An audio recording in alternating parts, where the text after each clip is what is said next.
Welcome to match பேச்சு on Kailash tax. இன்னைக்கு இந்த டாக்ல நம்ம கூட ஜாயின் பண்றது இன்னும் 2 பேர், ராஜு அண்ட் அனீஷ். 2 பேரும் நம்ம கூட ஜாயின் பண்றாங்க. சுட சுட இந்தியாவோட செமிஃபைனல்ஸ் முடிச்சு நம்ம வின் பண்ண கையோட இந்த வீடியோவை நம்ம ரெக்கார்ட் பண்ணிட்டு இருக்கோம். Welcome Anish and Raju. Hi. Right, semifinal எப்படியோ ஆஸ்திரேலியாவை போட்டாச்சு. எதிர்பார்த்தது தானா இல்ல ஒரு டைலமோ இருந்ததா உனக்கு? 260+ அப்படிங்கும் போது கொஞ்சம் டவுட்ஃபுல்லா இருந்ததா? இல்ல, எனக்கு தெரிஞ்சு இந்தியா ஆஸ்திரேலியா செமிஃபைனல்ஸ்னப்பே நம்ம தான் ஜெயிப்போம்னு தோணுச்சு. ஓகே.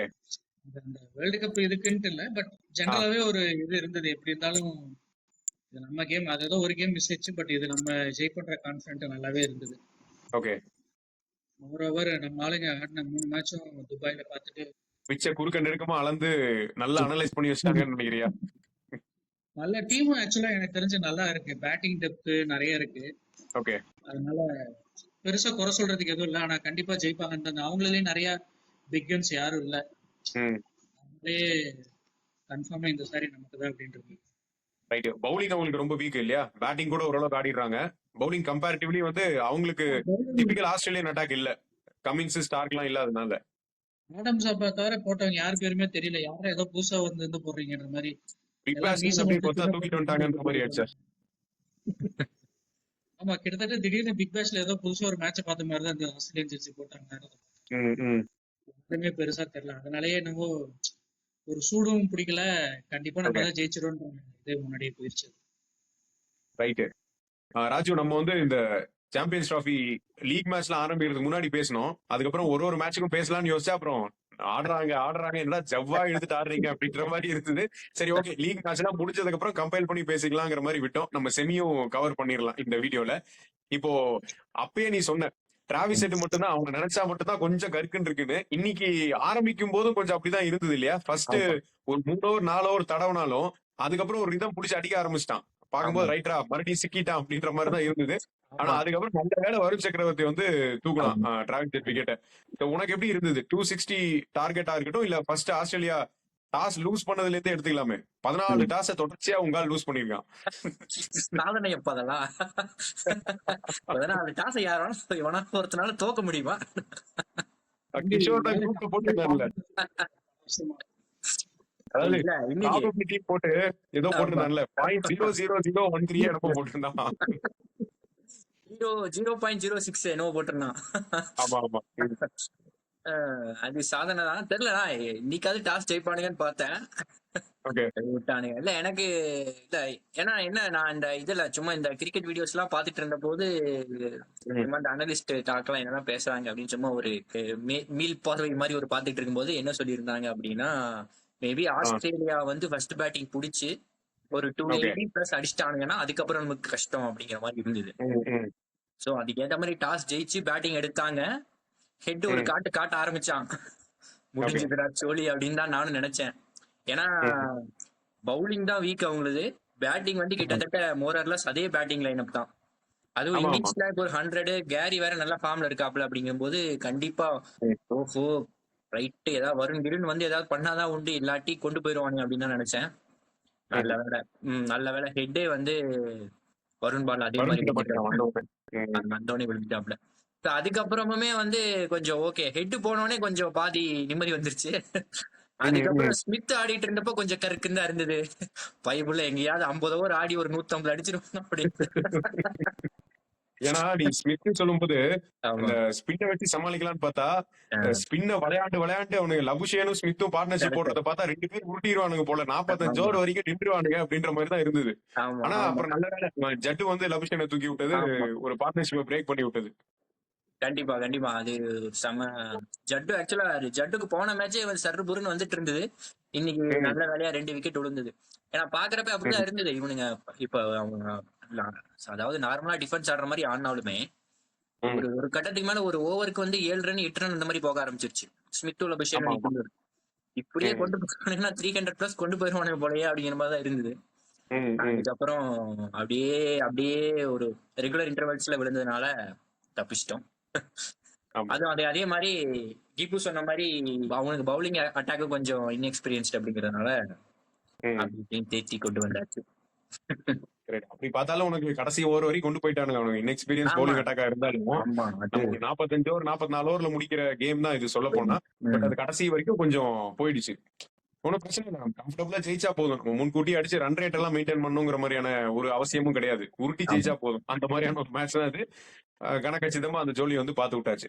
இன்னொன்னு, இன்னைக்கு அந்த டிராவிஸ் ஹெட் ஆரம்பத்துல ஆடினதை பார்த்தேன்னா கூட முதல்ல பெருசா டிராவிஸ் ஹெட்டுக்கும் ஒட்டல, அந்த இன்னொரு பையன் புதுசா டெபியூ பண்ணா, 2 பேருக்கு ஒட்டவே இல்லை. அதாவது அடிக்கிறானுங்க, பால் மிஸ் ஆகுது, பீட்டன் ஆகுது, எட்ஜ் ஆகுது, நிறைய அந்த ஃப்ளூக்ல தான் போயிட்டு இருந்தது. ஒரு 4 ஓவருக்கு அப்புறம் தான் அந்த ஹர்திக் பாண்டியா ஓவரை சார்ஜ் பண்ணும் போதுதான் அந்த ரன்னே வர ஆரம்பிச்சது. சோ அதுக்கப்புறம் வருண் சக்கரவர்த்தி வரும்போது ஹெட் ஒரு மாதிரி செட் ஆனதுனால அடிக்க ஆரம்பிச்சான். பட் கொஞ்சம் நிதானமா ஆடி இருந்தா கூட அந்த விக்கெட் லூஸ் பண்ணிருந்திருக்க வேண்டாம், கொஞ்சம் பொறுமையா ஆடி இருந்திருக்கலாம். அந்த மொத பாலை தலைகீழாகத்தான் குதிப்பேன் அப்படிங்கிற மாதிரி அடிக்க போய் அங்க கேட்ச் ஏறிடுச்சு. அது ஒண்ணு. ஆமா, அது எடுத்தோடனே வருண ஒரு 6 ஒரு 4 எல்லாம் அடிச்சு ஒரு அண்டர் த பிரஷர் கொண்டு போயிடலாம் அப்படிங்கிற மாதிரி பார்த்தானுங்க. பட் அது பேக் ஃபயர் ஆயிடுச்சு. அதுவும் இல்லாம அன்னைக்கு அண்டர் த லைட்ஸ் அது கொஞ்சம் வேற பிச்சுன்னு ஏதோ சொன்னாங்க. அந்த 4 பிச் இருக்கு, அதுல கொஞ்சம் மாத்தி போட்டுருக்காங்க. சோ அன்னைக்கு இன்னும் கொஞ்சம் நல்ல டேர்ன் இருந்தது. அந்த அண்டர் த லைட்ஸ் போடும்போது நல்ல டேர்ன் ஆச்சு, இதோட கொஞ்சம் நல்ல டேர்ன் இருந்த மாதிரி இருந்தது. சோ இப்ப இன்னும் கொஞ்சம் மேபி அந்த சன்லைட்டுக்கு எல்லாம் போனதுக்கு அப்புறம் இன்னும் கொஞ்சம் டேர்ன் ஆகுதுன்னு நினைக்கிறேன். மேபி செகண்ட் பேட்டிங்க்கு நல்ல டேர்ன் ஆகுதுன்னு நினைக்கிறேன். அந்த மாதிரிதான் இருக்கு. சோ அதான் எப்படியோ தேத்தி கொண்டு வந்தாச்சு. எப்பயுமே நம்ம ஆஸ்திரேலியா தான் ஒரு கண்டம், அதை தாண்டிட்டாவே ஒரு நிம்மதி பெருமிச்சு. ஆமா, ரைட். இன்னைக்கு டேர்னுங்கும் போது உனக்கு நம்ம டீம்ல குல்தீப்பை தவிர யாருக்கும் பால் பெருசா திரும்பாது இல்லையா? இந்த பிச்சோட, அந்த ஸ்லோ பிச்சோட லென்த் பேஸ் வேரியேஷன் வச்சுதான் மத்த எல்லாருமே போல் பண்றாங்க. இப்ப வருணா இருக்கட்டும், இல்ல அக்ஷரா இருக்கட்டும், ஜடேஜாவா இருக்கட்டும், இவங்க எல்லாருமே அந்த வேரியேஷன்ஸ் வச்சுதான். நான் பெரிய டேர்ன் கிடையாது, குல்தீப் மட்டும் தான் கொஞ்சம் பிளைட் பண்ணி டேர்ன் பண்ணக்கூடிய ஒரு பவுலர். அதை வச்சுதான் ஓரளவு சமாளிக்கணும். இன்னும் இந்த மேட்ச் பார்த்தா 2 பேஸ் பவுலரையுமே நம்ம பெருசா அவ்வளவா யூஸ் பண்ணலன்னு சொல்லலாம். இப்ப ஷமி மட்டும் தான் ஃபுல் ஸ்பெல் கம்ப்ளீட் பண்ணுது. இது ஹர்திக் பாண்டியாவை நம்ம பெருசா யூஸ் பண்ணல. அநேகமா லீக் மேட்ச்லயும் ஒரு மேட்ச்ல 4 ஓவர் போட்டிருந்தாங்கல்ல. என்ன மேட்ச் அது? நியூசிலாந்து மேட்ச்ல தான். போன மேட்ச் 4 ஓவர் முடிச்சிட்டாங்க. பேஸ் பவுலர் சொல்லிட்டு ஸ்பின்ன வச்சு சாவடிச்சிட்டாங்க நியூசிலாண்ட. அந்த மாதிரியான ஒரு பிச் கண்டிஷன் தான். அனிஷ், நீ பார்க்கும்போது இப்போ 4 ஸ்பின்னரோட போகும்போது இது சரியான ஸ்ட்ராட்டஜியா அப்படிங்கிற ஒரு கேள்வியும் எழுந்தது. ஏன்னா ஒரே ஒரு மெயின் பவுலர் தான். ஹர்திக் பாண்டியாவை நீ மெயின் பவுலரா கன்சிடர் பண்ண முடியாது. ஒரே ஒரு ப்ராப்பர் பவுலர்னா நீ முகமது ஷமியை மட்டும் தான் சொல்லலாம் பேஸ் பவுலர்ல. சோ அப்படி போகும்போது அதுல விமர்சனம் இருந்தது. பட் இருந்தாலும் நம்ம ஸ்பின் பவுலர்ஸ் அத விமர்சனத்தை தவிடுபொடியாக்கி விட்டாங்க. நாங்க கரெக்டா தான் விளையாடுறோம் அப்படின்னு சொல்லிட்டு. எனக்கு தெரிஞ்சு 4 பேர் போறோட நல்லா, ஏன்னா 4 பேருமே நல்ல ஃபார்ம்ல இருக்காங்க. இப்ப ஃபீல்ட்ல பாக்கும்போது இப்ப ஷமி அவரு விட்டா, அதுக்கப்புறமா இந்த பையன் யாரு, ஹர்ஷித் ராணாவா? ஹர்ஷித் ராணா, ஹர்ஷதீப் சிங் தான் இருக்காங்க. ஹர்ஷதீப் சிங்கே நம்ம பெருசா ஓடியில டெஸ்ட் பண்ணவே இல்லை. ஹர்ஷித் ராணாவும் நியூ பால்ல அந்த அளவுக்கு பெருசா ஷைன் ஆகல. பட் அப்படி இருக்கும்போது 4 ஸ்பின்னர்ஸ்ல போகும்போது 4 பேர் யாரும் இது வரைக்கும் சொல்லிக்க மாதிரி இன்னும் மோசமால எதுவும் பண்ணல. 4 பேர்த்துல 2 மேட்ச் யாராவது எல்லா மேட்சும் பர்ஃபார்ம் பண்ணிடுறாங்க. அதே மாதிரி பிச்சும் ஸ்லோவா இருக்கிறதுனால நமக்கு ரொம்ப கன்வீனியன்டா தான் இருக்கு. 4 பேரோட தான் போறதா பெஸ்ட்னு தோணுது. இப்படிப்பட்ட பிச்சு இதுதான் பெஸ்ட் எனக்கு தெரிஞ்சு. இன்னும் எல்லாமே உங்களுக்கு லோ ஸ்கோரிங் கேம் தான். அதனால பெருசா எந்த பவுலரும் யாரும் டார்கெட் பண்ணி அடிக்கவும் இல்ல. இன்னொன்னு ஹர்ஷித் ராணா ஃபர்ஸ்ட் 2 மேட்ச் டீசென்டா தான் போட்டான். எக்கானமியா இருக்கட்டும், இல்ல ஃபர்ஸ்ட் ஒரு மேட்ச் 2வது மேட்ச்ல 3 விக்கெட் எடுத்தான்னு நினைக்கிறேன் இல்லையா? 2வது மேட்ச்ல ஃபர்ஸ்ட் மேட்ச்லயோ. சோ அந்த 3 விக்கெட் எடுத்ததெல்லாம் கூட ஓகே தான். பட் அதுக்கப்புறம் ஹர்ஷித் ராணாவை டிராப் பண்ணி வருண் சக்கரவர்த்தியை நியூசிலாந்துக்கு எதிராக எடுக்கும்போது வருண் சக்கரவர்த்தி அதை செமையா ப்ரூவ் பண்ணதால இப்ப நீ மறுபடியும் அந்த பவுலிங் காம்பினேஷனை மாத்த முடியாது. அந்த 4 ஸ்பின்னர் அப்படிங்கிறது அது ஊர்ஜிதமாயிடுச்சு. நீ அப்படியே தான் செமிஃபைனலுக்கு வரணும். இப்ப ஃபைனலுக்கு இதே டீமோட தான் ஆட போறாங்க. நியூசிலாந்து வந்தா ஓகே, சவுத் ஆப்பிரிக்கா வந்தா நமக்கு வேலை எப்பயும் முடிஞ்சதுன்னு நினைச்சுக்கலாம். முதல்ல அவங்களுக்கு ஸ்பின்னுக்கும் பெருசா ஆகாது, அவங்களுக்கும் ஐசிசி டோர்னமெண்ட்டுக்கும் ஆகாது. இந்த மாதிரி நிறைய இருக்கு. நமக்கு நியூசிலாந்துக்கு வேற ஆகாது. அதனால அது ஒரு கதை தனி. இன்னொன்னு, நியூசிலாந்து நம்ம என்னதான் இப்போ லாஸ்ட் லீக்ல ஜெயிச்சிட்டாலும் இப்ப அவங்க ஓரளவு விளையாண்ட எக்ஸ்பீரியன்ஸ்ல மறுபடியும் ஃபைனல்ல பெட்டரா பெர்ஃபார்ம் பண்ண கூட ஒரு வாய்ப்பு இருக்கு. சோ சவுத் ஆப்பிரிக்கா நமக்கு வேலை சுலபம். நியூசிலாந்து தான் மறுபடியும் ஒரு டஃப் ஃபைட் தான். அது சைக்கலாஜிக்கலாவும் சரி, இல்ல நீ பிராக்டிகலாவும் போய் விளையாடும் போது ஒரு சின்ன எட்ஜ் நியூசிலாந்துக்கு இருக்கும் இல்லையா? ஓகே, இப்போ நம்ம பேட்ஸ்மேனோட பெர்ஃபார்மன்ஸை பத்தி வருவோம். எல்லாருமே ஓரளவு டீசென்டா பெர்ஃபார்ம் பண்ணிட்டாங்க அப்படின்னா இந்த ஓடிஐ சீரீஸ்ல பார்க்கும்போது சொல்ல முடியும். யாரும் பெரிய ஃபிளாப்னு சொல்ல முடியாது. ஃபர்ஸ்ட் மேட்ச்ல பங்களாதேஷோட மேட்ச்ல பார்த்தா கில்லு செஞ்சுரி அடிச்சது. ரைட். அந்த மேட்ச்ல கில் செஞ்சுரி தான் மெயின். எல்லாமே லோ ஸ்கோரிங் கேம் தான். அதனால நிறைய பேர் அடிச்சாங்கன்னு சொல்ல முடியாது. கில்லோட செஞ்சுரி ஒண்ணு. அதுக்கப்புறம் அடுத்த மேட்ச்ல பாகிஸ்தானோட மேட்ச்ல பார்த்தா விராட் கோலியோட செஞ்சுரி. அதுக்கப்புறம் நியூசிலாந்து மேட்ச்ல வந்து ஸ்ரேயாஸ் ஐயரோட ஒரு 79. ஸோ மோர் ஆர் லெஸ் இதுல மிடில் ஆர்டர் வந்து ரெஸ்பான்சிபிலிட்டி எடுத்துக்கிட்ட மாதிரி தான் நம்ம பாக்குறோம். ஏன்னா அக்ஷர் பட்டேலா இருக்கட்டும் இல்ல ஸ்ரேயாஸ் ஐயர் மெயினா.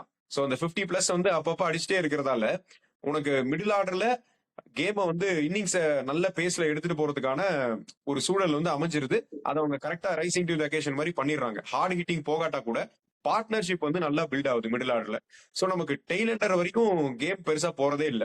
சோ ஜடேஜா கேஎல் ராகுலுக்கே பேட்டிங் வந்து உனக்கு ரேரா தான் கிடைக்குது ஆப்பர்ச்சுனிட்டி. ஒரு ப்ராப்பர் பேட்ஸ்மேனுக்கே ரேரா தான் கிடைக்குது.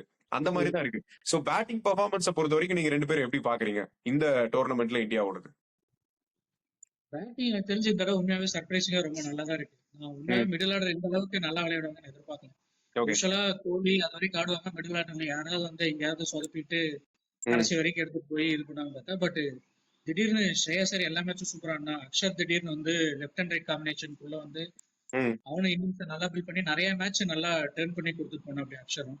உண்மையா சொன்ன மாதிரியே கேஎல் ராகுல டக்அவுட்ல பார்க்கும்போதெல்லாம் பாவமா இருந்தது. டே நான் பெரிய பேட்ஸ்மேன் என்ன பிரிப்பேர் வச்சிருக்கேன், எப்படா பேட்டிங் கொடுப்பீங்க எனக்கு? அந்த அளவுக்கு நல்ல டெப்த் இருக்கு. ஆக்சுவலா இந்த மேட்சும் எனக்கு தெரிஞ்சு இதுக்கப்புறம் பார்த்தா ஜடேஜா வேற லைன்ல இருந்தா அப்படி. சோ இன்னொரு விக்கெட் போயிருந்தாலும் நமக்கு ஜடேஜா வந்து அதுக்கப்புறம் ஆடுற அளவுக்கு டெப்த் இருக்கனால இந்த தடவை பேட்டிங் சூப்பரா இருக்கு. ஒரே ஒரு ஆள் தான் இன்னும் ரோஹித் மட்டும் எதுவும் பண்ணல. ரோஹித் முடிச்சிட்டா அப்படின்னா ஃபைனல்ஸ்ல சந்தோஷமா இருக்கு. இல்ல அதுக்கு இவன் பதில் சொல்லுவான் இப்போ. ஏன்னா ஒன்னும் பண்ணலங்கிறான் அவன். Hello, this is too much.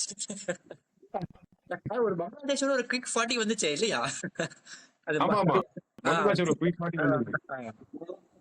அப்புறம் ஏன்னா 20ஸ்ல இருக்கிறதுனால பெருசா உனக்கு அதை வந்து கன்சிடர் பண்ண மாட்டேங்கிறாங்க. என்னதான் ஒரு 4 ரன் போனாலும் ஒரு 45-50 ரன் வந்தாதான் வந்து அடிச்ச மாதிரி ஃபீல் ஆகுது. இன்னைக்கு வந்து என்னன்னா முதல்ல சுத்திட்டு இருந்தாப்ல, அப்புறம் கில் அவுட் ஆனோடனே கொஞ்சம் பொறுமையா தான் ஆட ட்ரை பண்ணான். அதுக்கப்புறம் அந்த தெரியாம அந்த ஸ்வீப் தேவையில்லாம ஆடி அந்த எல்பிடபிள்யூ வாங்கினாப்ல, அது கொஞ்சம் தவிர்த்திருக்கலாம். அதான் ரோஹித் இன்னும் கொஞ்சம் பொறுப்பா எடுத்துக்கணும் அப்படின்னு தான் நான் எதிர்பார்க்கிறேன். ஏன்னா இது எல்லாமே கொஞ்சம் லோ ஸ்கோரிங்கா தான் போகுது. ஆனா அதான் அந்த ரோல்ஸ் வந்து செட் பண்ணிட்டாங்கன்னு நினைக்கிறேன். நான் என்னோட ரோல் வந்து ஒரு குவிக் 40 ஒரு குவிக் 50 நான் ஆடுறேன். ஸ்ரேயாஸ்க்கும் கிட்டத்தட்ட அதே ரோல் தான், ஒரு குவிக் 50 ஆடு. தேவைப்படுதுன்னா கொஞ்சம் இன்னிங்ஸ் பில் பண்ணி ஆடிக்கும் நடுவுல. ஆமா அதே மாதிரி. ஆமா, கில்லு, கோலி, ராகுல் நீங்க 2 பேரும் 3 பேரும் பொறுமையா டைம் எடுத்து ஆடுங்க அப்படிங்கிற மாதிரி ரோல் செட் ஆகிங்க. அக்ஷர் வந்து அந்த சிச்சுவேஷனை பொறுத்து கொஞ்சம் டைம் எடுக்க பால்ஸ் எல்லாம் இருந்தா டைம் எடுத்து அப்புறம் அடி, இல்லாட்டி வந்து போனோடனே சுத்து அப்படிங்கிற மாதிரி தான் செட் பண்ணிருக்காங்க. சோ அதான் ஃபாலோ பண்றாங்கன்னு நினைக்கிறேன். நான் எனக்குமே வந்து பேட்டிங் வந்து கொஞ்சம் நல்லா தான் இருக்கு. எனக்கு கோலி ஃபார்முக்கு வந்தது, கோலி பேக் டு பேக் ஒரு 180 அடிச்சது நல்ல செட் ஆயிருக்கு. அதுக்கப்புறம் அதே மாதிரி ஸ்ரேயாஸ் ஐயர் வந்து பிளேயிங் லெவல்ல இருப்பாரா இல்லையானே தெரியாத ஒரு ஆளு எல்லா மேட்சும் 50 அடிக்கிறது வந்து சூப்பரா இருக்கு. அப்புறம் நான் கூட வந்து நான் ஜெய்ஸ்வால்னு கத்திட்டு இருந்த ஆள் தான். நானும் கில்லு வேண்டாம்ப்பா, ஜெய்ஸ்வால் எடுங்க அப்படின்னு சொல்லி அப்படிங்கிற மாதிரி தான் என்னோட மைண்ட் செட்டும் இருந்தது. ஆனா கில்லு உள்ள வந்து நல்லா செட் ஆயிட்டாப்ல. ஹோப்ஃபுல்லி வந்து ஃபைனல்லையும் ஆடுவாப்லன்னு நினைக்கிறேன். ஃபைனல்ஸ்ல 100 போட்டா செலவு வச்சிருக்கேன்னு. ஆமா ஆமா, துபாயிலே வச்சிடலாமா? துபாயிலே வச்சிடலாமா? ஆமா, ஸ்டேடியம்ல வந்து புல் ஷாட் ஆடுற மாதிரி ஒரு செலவு வச்சிருங்க.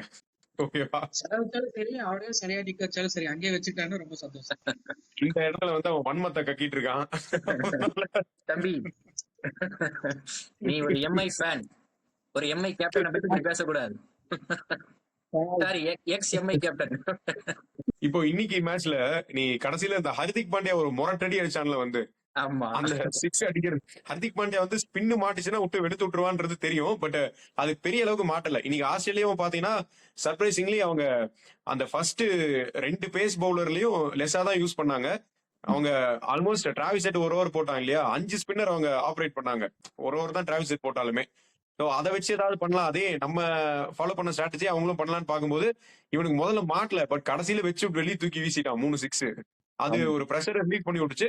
இன்னொன்னு கேஎல் ராகுலும் இன்னைக்கு அந்த இடத்துல ஒரு ரன்ன பால் மாதிரி போச்சு. அப்புறம் ஒரு பாலை விட ஒரு 10 ரன் மாதிரி அதிகமா இருந்த மாதிரி எல்லாம் இருந்தது.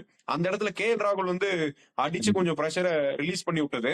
பட் கோலி வந்து நானும் அடிக்க போறேன் போய் அடிச்சுதான் அந்த ஒரு 18 ரன்ல செஞ்சுரி மிஸ் பண்ணது. கேஎல் ராகுல் கூட அவுட் ஆயிட்டு போகும்போது அப்படிதான் அதான் சொன்னேன்னு நினைக்கிறேன். நான் தான் அடிக்கிறேன்ல, நீ எதுக்கு அடிக்க போன அப்படிங்கிற மாதிரி தான் அந்த கேட்டது எனக்கு தோணுச்சு பார்க்கும்போது. சோ இப்படி பார்த்தாலும் இந்த ரோல் டிஃபைன் பண்ணிக்கிறாங்க. இன்னொன்னு பிரஷரை வந்து யாராவது ஒருத்தர் ரிலீஃப் பண்ணி விடுறாங்க. அது ரொம்ப முக்கியம். இல்லாட்டி ரெண்டு சைடும் கட்ட போட ஆரம்பிச்சிட்டாங்கன்னா அப்புறம் வேர்ல்ட் கப் ஃபைனல் மாதிரி ஆயிடும் இல்லையா? அதுவும் இதே மாதிரியான 250 பிளஸ் தானே அதுவும். அதுல பார்த்தா கோலி கொஞ்சம் கட்ட போட, ராகுல் ரொம்ப கட்ட போட, அப்புறம் சூரியகுமார் யாதவுக்கு மாட்டாம எல்லாம் ஒரே பெரிய குழப்பமாயிடுச்சு. அந்த மாதிரி நடக்கல. யாராவது ஒருத்தர் வந்து கொஞ்சம் அடிச்சு மேட்ச் பண்ணி விடுறாங்க. அது பரவாயில்ல. அது சேசிங் ஆனது அந்த வகையில பரவாயில்லன்னு நினைக்கிறேன். ஏன்னா நம்ம மேபி நம்ம ஃபர்ஸ்ட் பேட்டிங் ஆடி ஒரு 240 250 பிச்சு தான் அப்படின்னு சொல்லி ஒரு 250 அடிச்சிருந்தானுங்கன்னா மேபி சேஸ் பண்ணிருப்பாங்க. சோ அந்த வகையில பரவாயில்லன்னு நினைக்கிறேன். அதுவும் அந்த கமெண்ட்ரியில கூட சொல்லிட்டு இருந்தாங்க. ஏன்னா கோலி நல்லா செட் ஆகி கோலியோட விக்கெட் அப்ப மெயின். சோ அப்ப வந்து 70 பால் 70 அப்படிங்கும்போது யாராவது ஒருத்தர் வந்து கோ ஆஃப்டர் த பவுலிங் மாதிரி போய் ஆகணும். சோ அப்ப வந்து கேஎல் ராகுல் வந்து ஓகே நான் போய்க்கிறேன்ப்பா நீ பொறுமையா ஆடு அப்படிங்கிற மாதிரி ஒரு டிஸ்கஷன் தான் போயிருக்குன்னு நினைக்கிறேன். சோ அந்த கோலி அதுவும் அந்த கொஞ்சம் கொஞ்சம் லெக் சைடா தள்ளி அடிக்க பார்த்தாப்ல, அது நேரா இதாச்சு, மிஸ் டைம் ஆயிடுச்சு. அது வழக்கமா அந்த ரிஸ்ட் யூஸ் பண்ணி ஒரு ஷாட் ஆடுவாங்கல்ல, அந்த மாதிரி மாட்டி இருந்துச்சுன்னா அது கொஞ்சம் போயிருந்திருக்கும். இது அந்த இதுல மாட்டல. சோ அந்த மாதிரி பாத்துட்டு இருந்தேன். பட் அந்த ஷாட் ஆடினதே கொஞ்சம் சர்ப்ரைஸா தான் இருந்தது. இன்னைக்கு ஒரு செஞ்சுரி அடிச்சிருவாப்ல இன்னைக்கு அப்படின்னு நினைச்சு பாத்துட்டு இருந்தா திடீர்னு அப்படி ஒரு ஷாட் எதிர்பார்க்கல. அது அந்த டைம்ல சரி சீக்கிரம் முடிச்சுட்டு போகணும்னு எதிர்பார்த்துட்டு அப்படியே இல்லை என்னன்னு தெரியல. இந்த இடத்துல கொஞ்சம் நின்று இருந்தா மறுபடியும் ஒரு செஞ்சுரி போட்டிருந்தா இன்னும் சூப்பரா இருக்கும். அப்புறம் மறுபடியும் சோசியல் மீடியால எழுதுவாங்க செல்ஃப் கேம் ஆடினாரு, மைல் ஸ்டோன் ஆடினாரு அப்படின்னு சொல்லிட்டு ஒரு கேங் கிளம்பி வரும் இல்லையா? பேசி போட்டாங்க. இப்ப நம்ம பிசிடி டைம்ல பேசணும்ல, இவங்க 2 பேர் தலைக்கு மேல கத்தி தொங்குது, கொஞ்சம் அசந்தா வந்து வெளியே போங்கன்னு சொல்லிடுவாங்க. ஆல்ரெடி சொல்ல ஆரம்பிச்சிட்டாங்கிற மாதிரி. பட் இப்ப எப்படி இந்த சாம்பியன்ஸ் டிராஃபி வந்து ஓரளவு அந்த விமர்சனத்தெல்லாம் தனிச்சு விட்டுருச்சுன்னு நினைக்கிறியா? எனக்கு தெரிஞ்ச அந்த டாக்கு வந்து ஓடிஐ பொறுத்த வரைக்கும் அவங்க மேல என்னைக்கு இருக்க போறதும் இல்லை, நீ இருக்குமான்னு தெரியல. மேபி டெஸ்ட பொறுத்த வரைக்கும் அந்த டிஸ்கஷன் இருந்திருக்கலாம். பட் ஓடின்னு வந்துட்டா அது அவங்களோட கேம். அவங்கள விட பெஸ்டா யாரும் எனக்கு தெரிஞ்சு இந்த கேம் ஆடி நான் யாரையும் பார்க்கல.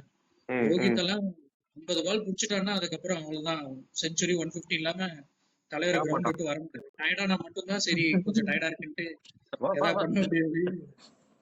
இது ஓடி பொறுத்த வரைக்கும் இது 2 பேரும் அவங்களோட கேம். அது அவங்கதான் இப்ப அதுல பெஸ்ட். இதுல போயிட்டு அவங்க ரிட்டையர் ஆகணும்னு சொல்லி பேசினா வேற யாராவது பெஸ்டா இவங்கள மாதிரி யாராவது ப்ரொடியூஸ் பண்ணி நம்ம யாராவது டீம்ல இருந்தா அப்படி பேசலாம். அந்த அளவுக்கு எனக்கு தெரிஞ்சு யாரும் இல்ல. ரைட். அதான் இப்போ பார்த்தா இந்த சாம்பியன்ஸ் டிராஃபியோட கூட இவங்க கிளம்புறதுக்கான வாய்ப்பு இல்ல. இப்ப இவங்க இருக்கிற ஃபார்ம் இதுல இவங்க ப்ரூவ் பண்ணதை பார்த்தா இனி அடுத்து பைலேட்டரல் சீரிஸ் எப்ப ஆட போறாங்கன்னு தெரியல இல்லையா? ஒன் டே சீரிஸ் ரேரா தான் ஆடுறாங்க. அப்புறம் அடுத்து நெக்ஸ்ட் வேர்ல்ட் கப் தான் பெரிய டோர்னமெண்ட் இல்லையா? சோ அது வரைக்கும் போறதுக்கான வாய்ப்பு கூட இருக்கு. நெக்ஸ்ட் வேர்ல்ட் கப் கண்டிப்பா கோலி விளையாட முடியும். பட் ரோஹித் தெரியல 38 ஆச்சு. ஃபிட்னஸ் இருந்தா கண்டிப்பா ரோஹித்தும் ஒன் டே விளையாடலாம். ஒன்றும் தப்பு இல்லை. நல்ல ஃபார்ம்ல தான் இருக்காங்க.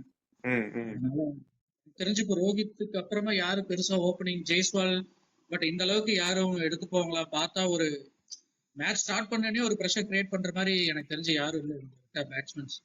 அதே மாதிரி இந்தியா கூட விளையாடுறோம்னா அவங்களோட ஸ்ட்ராட்டஜி மொத்தமாவே இவங்களை சுத்தி தான் இருக்கும். ஸோ மற்ற பிளேயர்ஸ் கொஞ்சம் ஃப்ரீயா ஆட முடியாது. இவங்க அந்த ப்ரெஷரை எடுத்து பழகிட்டாங்க. ஸோ இவங்க இன்னும் 2 வருஷம் தாராளமா ஓடி விளையாடலாம். ஒன்றும் தப்பு இல்லை.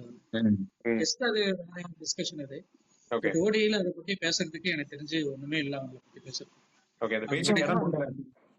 அதுவும் அந்த பாகிஸ்தான் மேட்ச் பார்த்தா அடிச்சது ஏதோ ரோஹித் வந்து ஏதோ 25 அதோ தான் அடிச்சாப்லன்னு நினைக்கிறேன். ஆனா ஒரு அந்த ஒரு 4 ஒரு 6 போனவனே பார்த்தா அவனை மனசு விட்டானு. ரிஸ்வான் எல்லாம் பார்த்தா மூஞ்சியே இல்ல இப்படி. சோ அந்த பிரஷர் வந்து எடுத்தோடனே பில்ட் பண்றது வந்து கொஞ்சம் நல்லா கொண்டு போறானு. ஆனா ரோஹித் வந்து ஃபிட்னஸ் படி பார்த்தா கொஞ்சம் கஷ்டம் தான். இன்னும் 2 வருஷம் இந்த ஃபிட்னஸை மெயின்டைன் பண்ணி வேர்ல்டு கப் ஆடுறதுங்கிறது கொஞ்சம் 2 வருஷம்னா பழைய மாதிரி உனக்கு தொடர்ச்சியா ஓடியே ஆட போறது இல்ல. 2 வருஷத்துல மிஞ்சி போனா எனக்கு தெரிஞ்சு 7-8 மேட்ச் ஆடுவாங்களா? அவ்வளவுதான் இருக்கும்னு நினைக்கிறேன் இல்லையா? ஆமா கரெக்ட் தான். ஆனா அதான் தெரியல அது கொண்டு போவாங்களா அப்படிங்கறது டவுட்டா இருக்கு. கோலி கண்டிப்பா ஆடுவாப்லன்னு நினைக்கிறேன். கோலி கண்டிப்பா ஆடுவாப்ல. ரோஹித் ஃபிட்னஸ் கேம் இம்ப்ரூவ் பண்ணியாச்சு இல்லையா? அது பாட்டு அப்படியே போயிட்டே இருக்கு. 2 பேருக்குமே கேம் பிரச்சனை இல்ல, ஃபிட்னஸ் தான் இஷ்யூ.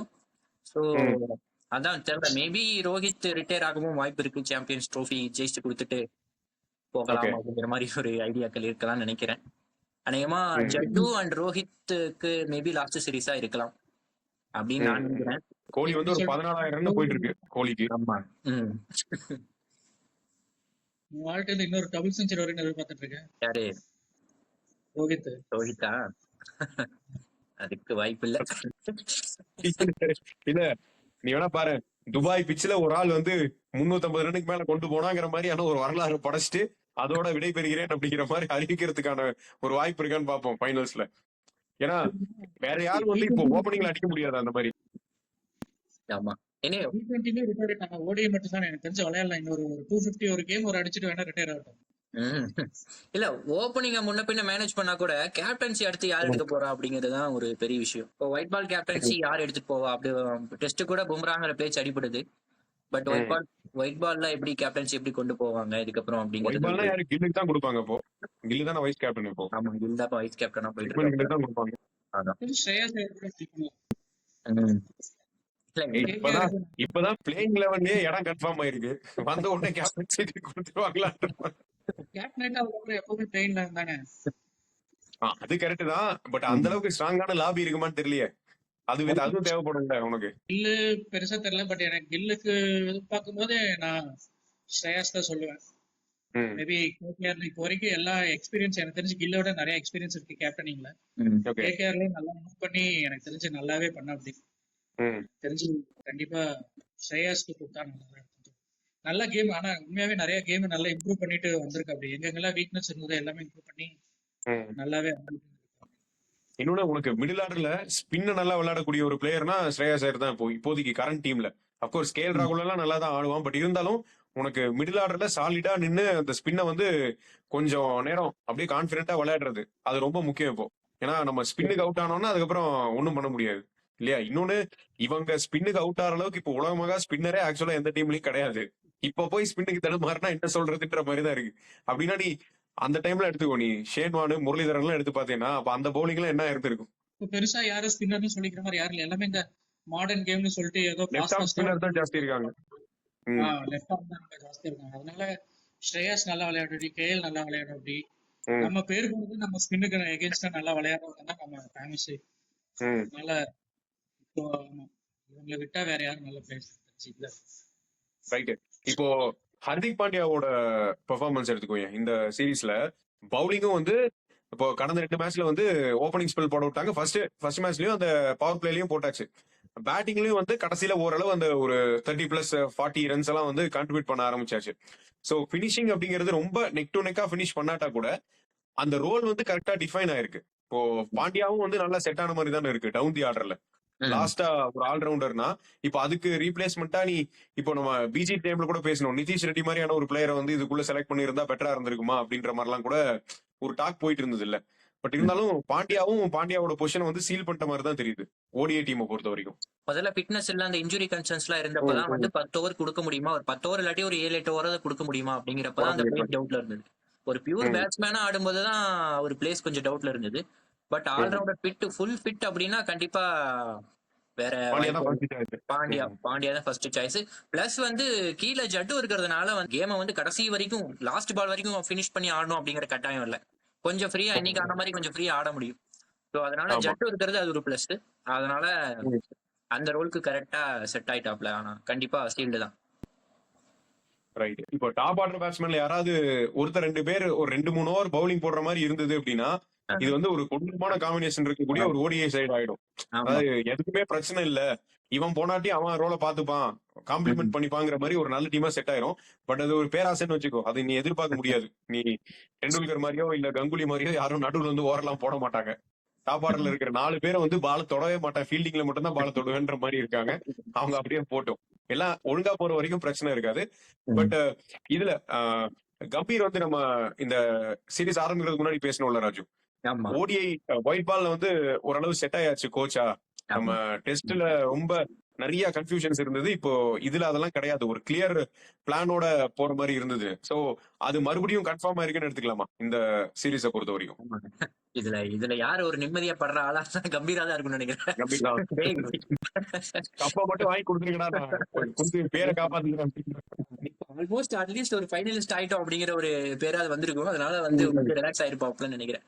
ஏன்னா அந்த பிஜேடி முடிஞ்சப்ப நிறைய வந்து பிரச்சனைகள் இருந்தது, கேள்விகள் இருந்தது. அதெல்லாம் தாண்டி இப்போ வந்து கம்பீர் ஓரளவு செட் ஆயிட்டாப்ல அப்படின்னு தோணுது. பிளஸ் வந்து இது வந்து கொஞ்சம் ஸ்பின் ஃப்ரெண்ட்லியா கொஞ்சம் லோ ஸ்கோரிங் வென்யூ அப்படிங்கிற மாதிரி போறதுனால சோ அதுக்கேத்த மாதிரி ஸ்ட்ராட்டஜிஸ் அதெல்லாமே கொஞ்சம் கரெக்டா வச்சிருக்காங்க அப்படின்னு தான் தோணுது. அந்த ஸ்பின் ஃப்ரெண்ட்லியா போகும்போது ஓகே அந்த வென்யூக்கு ஏத்த மாதிரி கரெக்டா அந்த பிளான் கொண்டு போறாங்க.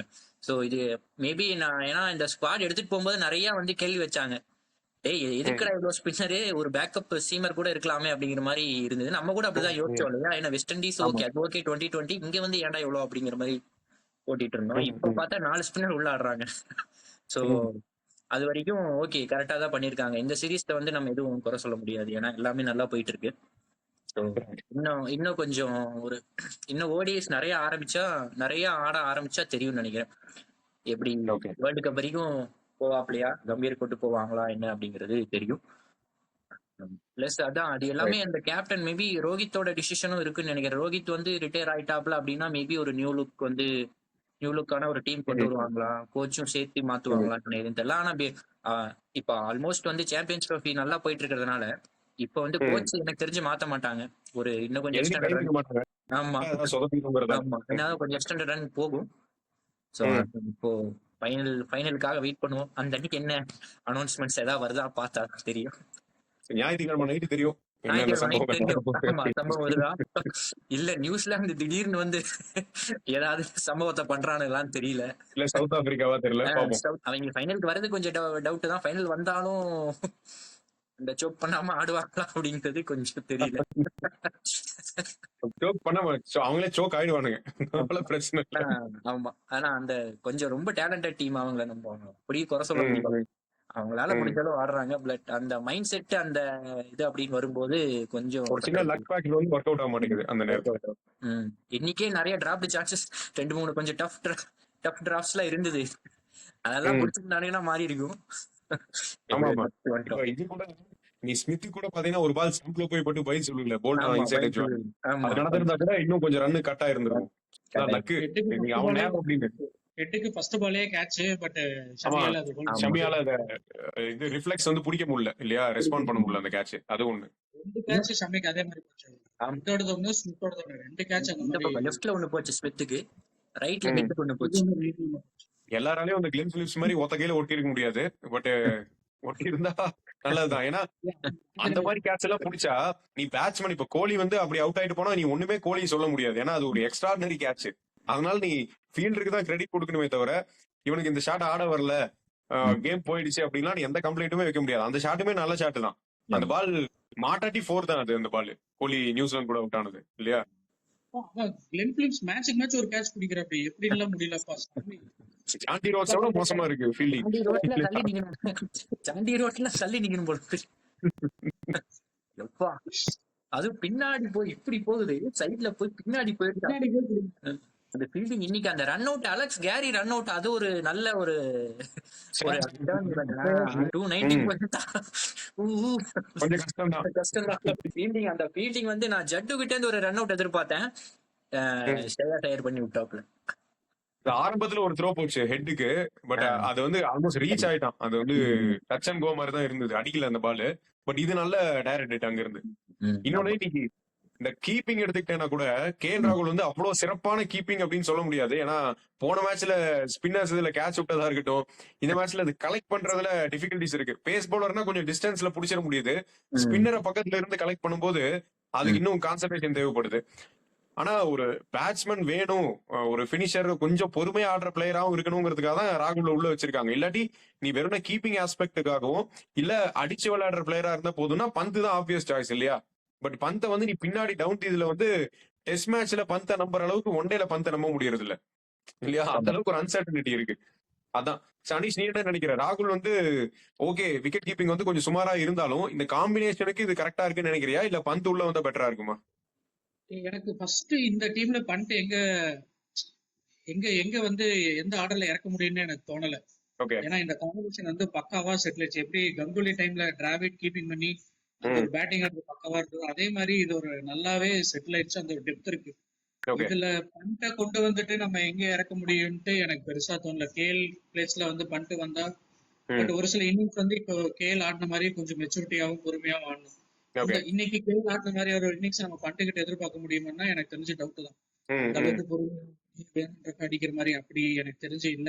ஓகே. எனக்கு தெரிஞ்சு மேபி டெஸ்ட்டுக்கு ஓகே பண்ணிட்டு, பட் ஒன் டே பொறுத்த வரைக்கும் நான் பண்றேட் வந்து இந்தியன் டீம் ஓடிஐ டீம்ல நான் பார்க்கல எங்கேயுமே. எனக்கு தெரிஞ்சு இந்த கேஎல் ராகுலோட போற காம்பினேஷன் தான் எனக்கு கரெக்டா இருக்கு. மேபி இன்னொரு 10-15 மேட்ச் கேஎல் எப்படி பண்ணும்போது செட் ஆயிடும்னு நினைக்கிறேன் கீப்பிங். எனக்கு கீப்பிங் இம்ப்ரூவ் ஆயிருங்கிற இல்லையா? ஸ்பின்னர் கலெக்ட் பண்றது கொஞ்சம் பெட்டரா இருக்கு. ஐபிஎல்ல கீப்பிங் பண்ண அப்படின்னா நல்லா இம்ப்ரூவ் ஆயிடும்னு நினைக்கிறேன் எல்லாமே மொத்தமா. Okay right. இப்போ நம்ம இந்த டோர்னமெண்ட் முழுக்க நம்ம ஒரே கிரவுண்ட்ல தான் ஆடி இருக்கோம். அஃப்கோர்ஸ் பிச் வேற அப்படின்னாலும் அதெல்லாம் யாரும் ஏத்துக்க மாட்டேங்கிறாங்க. சில டீம் எல்லாம் வாய் விட்டே சொல்லிடுறாங்க இந்த அட்வான்டேஜ் வந்து இந்தியாவுக்கு இருக்கு அப்படின்னு சொல்லிட்டு. இது வந்து நமக்கு பொலிட்டிக்கல் ரீசன்ஸ், செக்யூரிட்டி ரீசன்ஸ் அப்படிங்கிறதுக்காக நம்ம பாகிஸ்தான் வந்து போல. பட் இந்த மேட்சை எடுத்துக்கிட்டீங்கன்னா கூட நம்ம நியூசிலாந்து கூட அந்த மேட்ச் ஜெயிக்கிற நம்மளோட ரிசல்ட் இருக்கு இல்லையா, அது வர வரைக்கும் மத்த 2 டீமும் எங்க விளையாட போறோம் அப்படின்றதுல ஒரு டவுட்ஃபுல்லாவே இருந்திருப்பாங்க. நமக்கு பிரச்சனை இல்லை, நம்ம ஜெயிச்சாலும் துபாய் தான், தோத்தாலும் துபாய் தான்ன்ற மாதிரி நம்ம செட்டு. பட் அவங்க வந்து நம்ம பாகிஸ்தான்ல விளையாடணுமா இல்ல துபாய் போய் டிராவல் பண்ணி விளையாடணுமான்னு டைலமோட தான் ஆஸ்திரேலியா இருந்திருப்பாங்க இல்லையா? சோ இது வந்து ஒரு ப்ரொஃபஷனல் டீமுக்கு பிளேயருக்கு பெரிய பிரச்சனையான்னு கேட்டா இது ஒரு சின்ன விஷயம் தான். ஏன்னா டிராவல் இருக்கு இல்லையா, அலக்கடிக்கிறது, இது எல்லாமே வந்து ஆஃப்டர் ஆல் ஹியூமன் பீயிங்ஸ். அவங்களுக்கு என்ன தோணும், அவங்க எங்கடா அங்கேயே உட்காந்துக்கிறாங்க, அவங்களுக்கு அட்வான்டேஜ் அது இந்த கிரவுண்டு அப்படின்ற மாதிரி யோசிக்க தோணும். சோ இந்த மாதிரி சில ஃபேக்டர்ஸ் இருக்கிறத நீ எப்படி பாக்குற? இது வந்து இந்தியாவுக்கு ஒரு அன்டியூ அட்வான்டேஜ் அப்படின்ற மாதிரி எல்லாரும் சொல்றாங்க. ஒரு கிரியேட்டட் அட்வான்டேஜாவே இது இருக்கு. ரீசன்ஸ் மேபி அவங்க சைடு ரீசன்ஸ் வேறையா இருந்தாலும் ஒரு ஸ்போர்ட்டா நம்ம எடுத்துக்கிட்டா இது வந்து அக்செப்டபிள் கிடையாதுன்ற மாதிரியான ஒரு பார்வை இருக்கு. சோ உன்னை பொறுத்த வரைக்கும் நீ இதை எப்படி எடுத்துக்கிற? இது எனக்கு தெரிஞ்ச வரைக்கும் நான் இது ஒரு அப்படி அட்வான்டேஜ் அப்படின்னு சொல்லி நான் சொல்ல மாட்டேன். ஏன்னா இப்போ சப்போஸ் நம்ம பாகிஸ்தான் போயிருந்தாலும் அங்கேயே 2 வென்யூல தான் நடக்குது. இங்க துபாய்ல ஒரு வென்யூ, மொத்தமாவே 3 வென்யூ தான். சப்போஸ் நமக்கு லாஸ்ட் இயர் இந்தியால நடந்த வேர்ல்டு கப் மாதிரி பார்த்தா நம்ம 10 மேட்ச் 10 வென்யூல ஆடணும். அப்படி அந்த மாதிரி ஒரு லார்ஜ் ஸ்கேல்ல விளையாடும் போது நிறைய வென்யூஸ் இருக்கும்போது அப்போ பாத்துருந்தா நம்ம ஓகே ஒரே இதுல விளையாடிட்டு இருந்தா ஓகேப்பா அது அட்வான்டேஜ்னு சொல்லலாம். இங்க பாகிஸ்தான்ல விளையாடுறோம் 2 வென்யூ தான். இந்த 2 வென்யூக்கும் நமக்கு பிச்சை பொறுத்த வரைக்கும் பெருசா எந்த டிஃபரன்ஸும் இல்ல. அட்மாஸ்பியரும் மாற போறது, கிளைமேட் அந்த மாதிரி எந்த சேஞ்சஸும் பெருசா நமக்கு இருக்க போறது. என்ன ஊரு பேரு தான் பட் மாறி இருக்க போதே ஒழிய பெருசா இது இல்ல.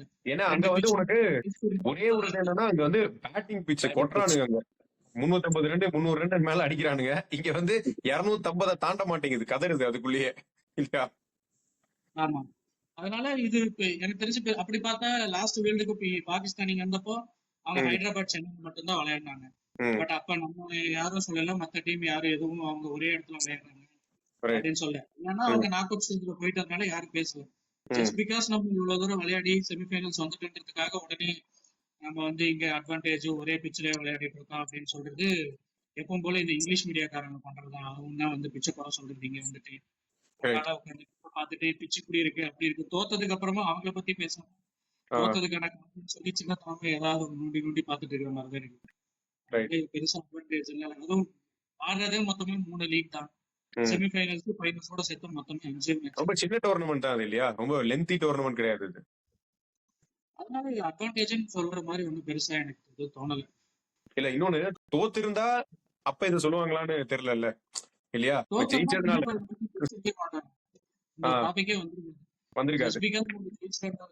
ஓகே அவங்களுக்கு அது எப்படி எடுத்துக்கிறதுன்னு தெரியல. சரி ஓகே அவங்க ஏதோ சொல்லுவேன்றதுக்காக சும்மா போற முக்கிய சொல்லிட்டு இது யூசுவலா இந்த சோசியல் மீடியால இவங்க கிளப்பி விடுறதாங்க ஒண்ணு ஏதாவது ஒண்ணு பேசணும்னு.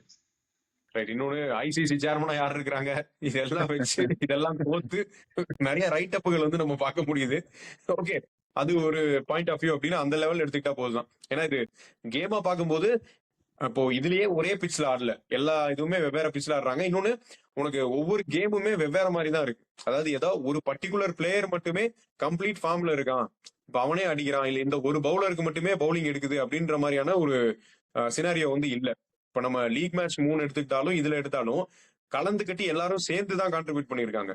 சிங்கிள் ஹேண்டடா ஒருத்தர் வந்து ஒரு மேட்ச் எடுத்துட்டு போல, அந்த மாதிரி இல்ல. இப்ப நீ பாகிஸ்தான் வென்யூல பார்த்தா கூட அந்த ஆஸ்திரேலியா இங்கிலாந்து மேட்ச் இருக்குல்ல, 350 ரன் திருப்பி அடிச்சு சேஸ் பண்ணிட்டானுங்க. ஓகேவா? சோ அது ஒண்ணு. அப்புறம் இன்னொரு மேட்ச் ஆப்கானோட 300 ரன் அடிச்சும் இங்கிலாந்து தோத்து போச்சு. ஓகேவா? சோ இதெல்லாம் வந்து அந்த டீமுக்கான கொலாப்ஸ். இது நீ பவுலிங் வந்து இத்தனைக்கும் மார்க்வுட் வச்சிருக்கானுங்க, ஜோஃப்ரா ஆர்ச்சர் இருக்கான் இல்லையா, அடில் ரஷீத் இருக்கான், இதெல்லாம் இருந்தும் வந்து ஆப்கான் போடுறாங்க அப்படின்னா அப்புறம் அந்த டீமோட உள்ளுக்குள்ள ஏதோ பிரச்சனை, பிச்சில பிரச்சனை இல்ல, டீமுக்குள்ள ஏதோ ஒரு சிக்கல் இருக்கு அப்படின்ற மாதிரி தான் நம்ம எடுத்துக்க வேண்டியது இருக்கு இல்லையா ராஜு? ஆமா அது செம மேட்ச். அதை நான் அந்த மேட்ச் பார்த்தேன், சூப்பர் மேட்ச் அது ஆக்சுவலா. இல்ல அவனுங்க அதான் அந்த நம்ம சீரிஸ் முடிச்சு போகும்போதே ஒரு மெட்டலா வந்து ஒரு டவுன் ஆகி தான் போனானுங்க. அந்த ஒரு கான்பிடென்டா அந்த பட்டர் என்ன சொல்றான்ல அப்படின்னா, நாங்க கான்பிடென்டா இருந்தா இந்த மேட்ச் ஜெயிச்சிருப்போம் அப்படின்னு. அப்ப கான்பிடென்டா ஆட வேண்டியதாடா, ஏன்டா ஆடல? இல்ல நீங்க சொன்னேன்ல சாம்பியன்ஸ் டிராஃபி முன்னாடி நம்ம பேசும்போது ஆமா நீ ஆமா சொன்னல, சரிடா இத பிராக்டிஸ் மேட்சா எடுத்துட்டு விளையாடுறேன்னா அப்ப பிராக்டிஸ் மேட்சா ஒழுங்கா விளையாடுங்கள, அதான் ஏன் இப்படி அதான் ஒரு மாதிரி வேண்டா வெறுப்பா விளையாட்டு போனீங்க அப்படின்னு சொன்னேன்ல நீ. ஆமா அதான் எனக்கு ஞாபகம் வந்தது. ஆமா அது அவங்க ஒரு மைண்ட் செட்டே வந்து ஏதோ ஒரு டவுன் ஆன மாதிரி, ஒரு கான்பிடன்ஸ் இல்லாத மாதிரி தான் இருக்காங்க. அது ஏன் அப்படின்னு தெரியல. ஸோ அவங்க வந்து மேபி கொஞ்சம் ஓவர் கான்பிடென்ட்டா இருந்திருக்கலாம்னு நினைக்கிறேன். நம்ம சீரிஸ் அப்போ நம்ம அடிச்சிடலாம் அப்படிங்கிற மாதிரி. ஸோ அது பாகிஸ்தான் அந்த ஆப்கானிஸ்தானோட மேட்ச் எல்லாம் வந்து என்னடா அது, அது பவுலிங்கே அதான் அவங்க அந்த அந்த இந்த கண்டிஷன்ஸ் மாதிரி நல்ல ஃபேஸ் அட்டாக கொண்டு வந்து சர்ரு புருன்னு ஃபேஸ் போட்டா போதும் அப்படிங்கிற மாதிரி நினைக்கிறாங்கன்னு நினைக்கிறேன். ஸோ அது வந்து இங்க செட் ஆகல. ஸோ அதுவுமே வந்து நான் ஏதோ வீடியோ பார்த்துட்டு இருக்கும்போது சொல்லிட்டு இருந்தாங்க, அதாவது டாக்டிக்ஸே மாத்தல. அவரு இந்த ஜர்தானுக்குலாம் வந்து போட்ட பாலே தான் திருப்பி திருப்பி போடுறாங்க அப்படின்னா அப்ப அடிக்க தானே செய்வாங்க அப்படிங்கிற மாதிரி தான் இருந்தது. அப்புறம் கீழேயும் வந்து பட்லர்லாம் வந்து பினிஷ் பண்ணி கொடுக்கல. ரூட் வந்து ஒரு ரன் பால் ஒரு 100 அடிச்சுமே வந்து ஜெயிக்க முடியல அப்படின்னா ஒரு நல்ல பேட்டிங் பிச்சில், அப்ப அவங்க என்ன மாதிரி மைண்ட் செட்ல இருக்காங்க ஆடுறாங்க அப்படின்னு தெரியல. லிவிங்ஸ்டோன் எல்லாம் எதுக்கு ஒண்டி ஆடுறானே தெரியல. இதுக்கு சேம் கரடே எவ்வளவோ பரவாயில்ல. எதுக்கு தேவையில்லாத ஆல்ரவுண்டர்ஸ் எல்லாம் கொண்டு வந்து என்னென்ன பண்றாங்கன்னு தெரியல. லிவிங்ஸ்டோன்லாம் ஒண்டே ஆடுறதுக்கு கமெண்ட்ரியில அடில் ரஷீதோட ஸ்டாட்டை வச்சு இவன் ஃபர்ஸ்ட் கிளாஸ்ல இவ்வளவு செஞ்சுரி அடிச்சிருக்கான், இவனை மேல இறக்குங்க ரேஞ்சுக்கு பேசிட்டு இருக்காங்க இப்போ. அந்த அளவுக்கு வந்து உனக்கு மிடில் ஆர்டர் வந்து காவா விட்டுறானுங்க. ஆமா இப்ப 40 ஓவருக்கு மேல யாரு ஆடுறா அப்படின்னு பார்த்தா ஜொஃப்ரா ஆர்ச்சரும் அதில் ரஷீதும் தான் நின்னு மேட்சை காப்பாத்த ட்ரை பண்ணிட்டு இருக்கானுங்க. ஏன்னா மேல எவனும் ஆடுறது இல்ல. அப்ப அதில் ரஷீத்தை கொண்டு போய் மேல ஆடுங்கன்னு அப்படின்னு சொல்லிட்டு இருக்காங்க. சோ அதனால அவனுங்க இங்கிலீஷ் மீடியா அப்படிதான் பேசிட்டு இருக்கு. அது நம்ம ஒண்ணும் பண்ண முடியாது, நமக்கு கொடுத்த வேலையை கரெக்டா பண்றாங்க இல்லையா. அது ஆப்வியஸா செக்யூரிட்டி ரீசன்ஸ் இருக்கு பாகிஸ்தான்ல, நம்ம எதுவுமே பண்ண முடியாது. சோ அதான் இன்னைக்கு ரோஹித் சொன்ன மாதிரி 4 பிட்ச் இருக்கு, 4 பிட்ச்ல மாத்தி தான் போடுறாங்க. ஸோ ஒன்னே ஒரு 2 டிஃபரன்ஸ் தான். ஒன்னு அங்க பேட்டிங் மோஸ்ட்லி எல்லாம் பேட்டிங் பிச்சஸ், இங்க வந்து கொஞ்சம் ஸ்லோ பிச்சஸ், அவ்வளவுதான் டிஃபரன்ஸ், தவிர வேற எதுவுமே டிஃபரன்ஸ் கிடையாது. ஆமா இங்க வந்து உனக்கு பேட்டுக்கு பாலே வரது இல்ல, ஒரு மாதிரி எசக பிசகான லென்த்ல மப்பு மந்தாரமான டைமிங்ல தான் பாலே வருது உள்ள. அதனால பேட்ஸ்மேனால வந்து கணிச்சு ஆடுறது பொறுமை வேணும், அந்த கான்சென்ட்ரேஷன் வந்த அடிச்சேன் சாத்தனன்ற மாதிரி போக முடியாது. அப்படி இருந்தா நீ சொல்லலாம் அந்த மாதிரி ஒரு பிளாட் ட்ராக்க போட்டு விட்டு அதுல இந்தியா விளையாடுது அப்படின்னா கூட நீ ஓகே, ஒரு கம்ப்ளீட் தார் ரோடு மாதிரி போட்டு விட்டானுங்க, நீ அதுல இறங்கி அடிச்சிட்டாங்க அட்வான்டேஜ் அப்படின்னு சொல்லலாம். இதுல இந்தியன் பிளேயருமே ஸ்ட்ரகிள் பண்றாங்க, மத்த டீம் பிளேயருக்குமே வந்து ஃபேர் கேமா தான் இருக்கு. இன்னைக்கு கூட பார்த்தா நீ 50th ஓவர் வரைக்கும் மேட்ச் போகுது. சோ எதுவுமே நம்ம 30 ஓவர்ல முடிச்சோம் அந்த மாதிரி பெருசா இல்லையே, எல்லாமே உனக்கு லாஸ்ட் 10 ஓவர்ஸ் வரைக்கும் வந்துருதே உனக்கு இல்லையா. அப்படி பார்க்கும்போது நீ அந்த ஒரு அட்வான்டேஜ் பெருசா கிளைம் பண்ண முடியாது. பட் ஓகே, தோத்தவங்களுக்கு ஒரு ரீசன் இருக்கும், இது இப்படி இருந்திருந்தா எங்களுக்கு பெட்டரா இருந்திருக்கும்ன்ற மாதிரியான ஒரு விருப்பம் அவங்க சொல்லலாம். மேபி அதை அவங்க உரிமையான் கூட விட்டுட்டு போக வேண்டியதுதான். இப்படி இருக்கும் அது இங்கிலாந்து சைடு கண்டிப்பா அது எப்பயுமே இருக்கும். ஏதாவது ஒண்ணு குறை சொல்லிட்டு தான் போவோம். தம்பி நீ நாக் அவுட்ல வெளியே போகும்போது இவ்வளவு பேச்சு பேசுறியப்பா. கடைசியில எல்லாரும் சேர்ந்து பட்லர் ஒழிக்க அப்படின்னு சொல்லி பட்லர் ராஜினாமா பண்ண வச்சுட்டானுங்க. இப்ப யாரால கேப்டனா இருப்பீங்க அப்படின்ற மாதிரி இருக்கு இப்போ. ஒரே ஒரு ஸ்பின்னர் தூக்கிட்டு வந்து இங்க விளையாடின சப்கான்டினென்ட்ல எப்படி டீம் செலக்ஷன் பண்ணிட்டு வந்தாங்கன்றதே ஃபர்ஸ்ட் புரியல. ஒரே ஒரு ஸ்பின்னர் அடில் ரஷீதை மட்டும் வச்சுட்டு இந்தியா இந்த சப்கான்டினென்ட்ல எப்படி ஜெயிக்க போறான்னு எனக்கு புரியல. பாகிஸ்தானும் சரி, இங்க ஸ்ரீலங்கா, பங்களாதேஷ் எங்க போனாலும் ஸ்பின் தான் நமக்கு இங்க மேஜர். இங்க என்விரான்மெண்ட்டும் சரி, பிச்சர்ஸ் எல்லாமே கொஞ்சம் ஸ்பின் ஃப்ரெண்ட்லி தான். இந்த மாதிரி இடத்துல நீ ஒரே ஒரு ஸ்பின்னரை வச்சுட்டு நான் பேச வச்சு ஜெயிப்பேன்னு சொல்லி என்ன மைண்ட் செட், என்ன ஆடுறாங்கன்னு யாருக்குமே புரியலங்க.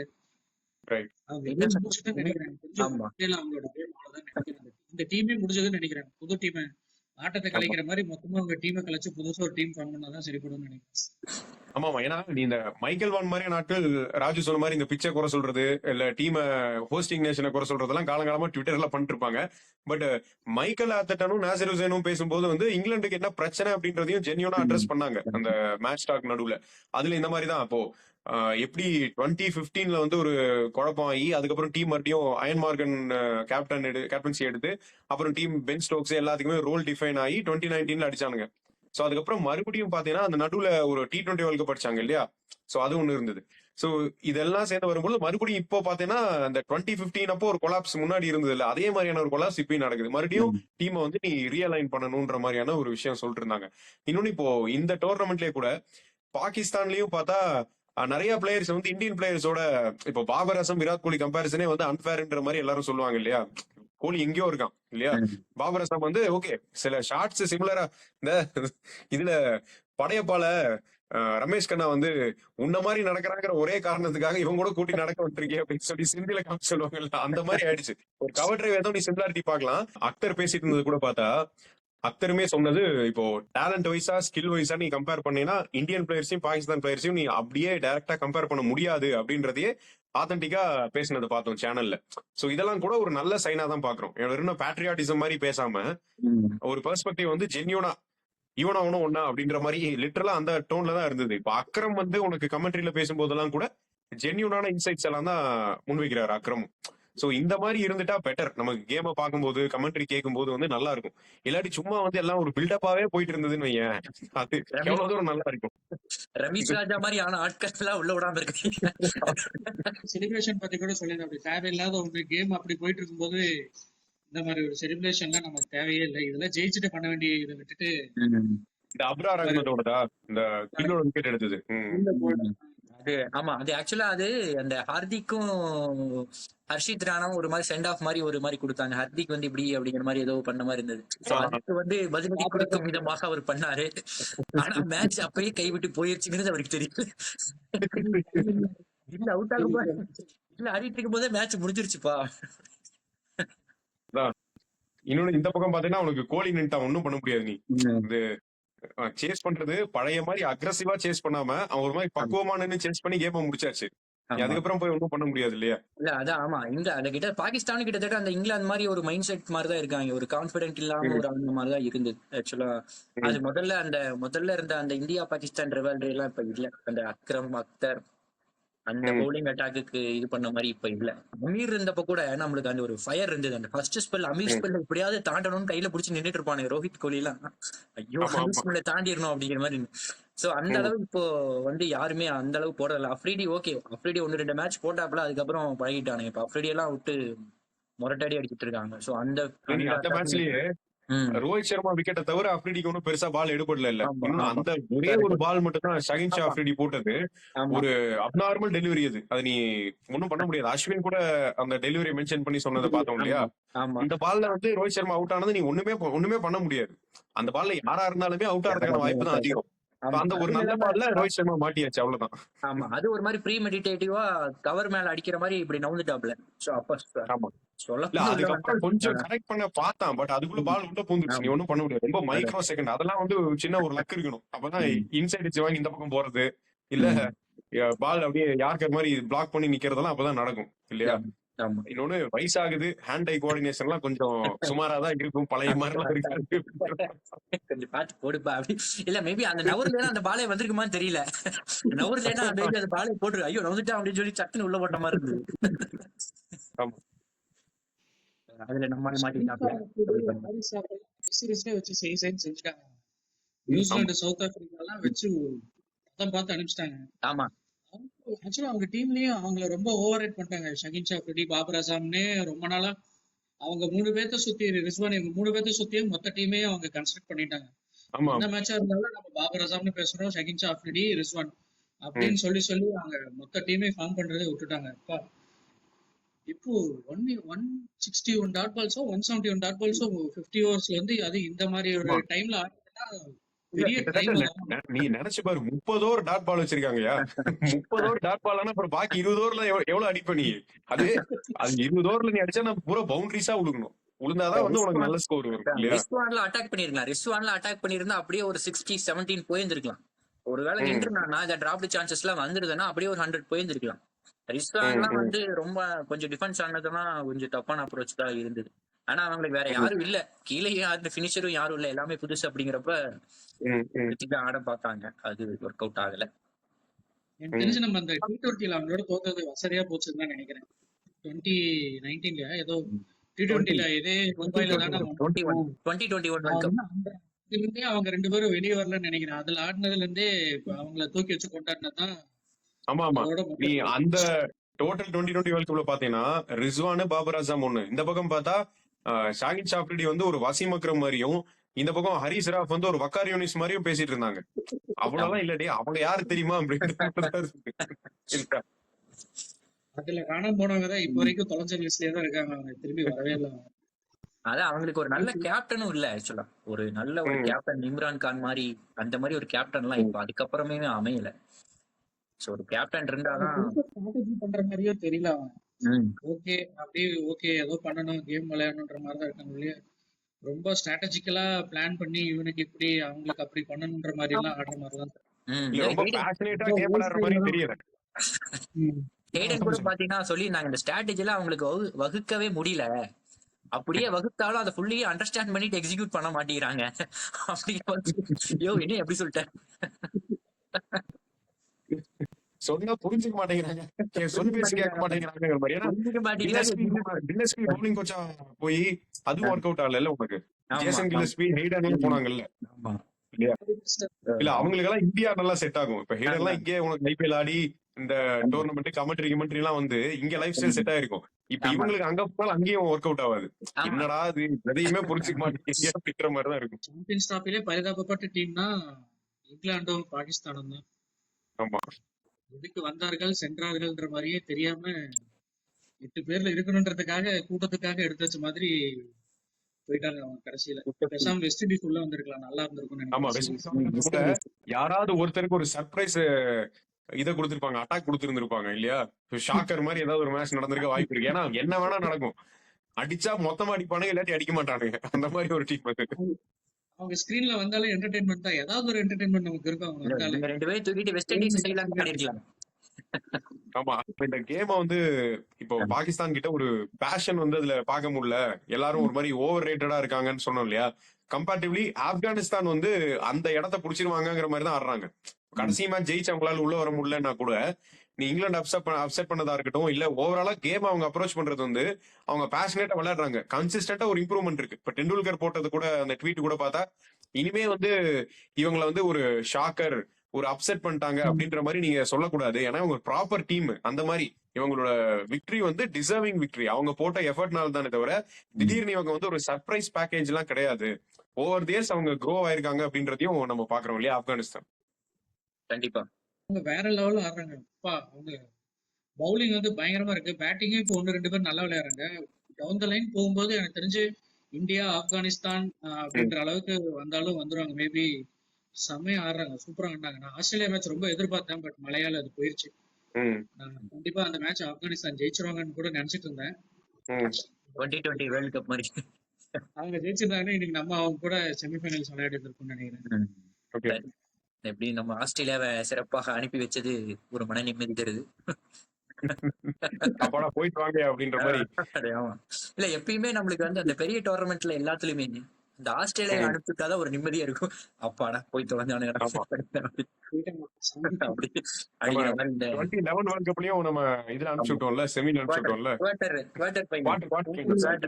இது 7ல வந்து செமிஃபைனல்.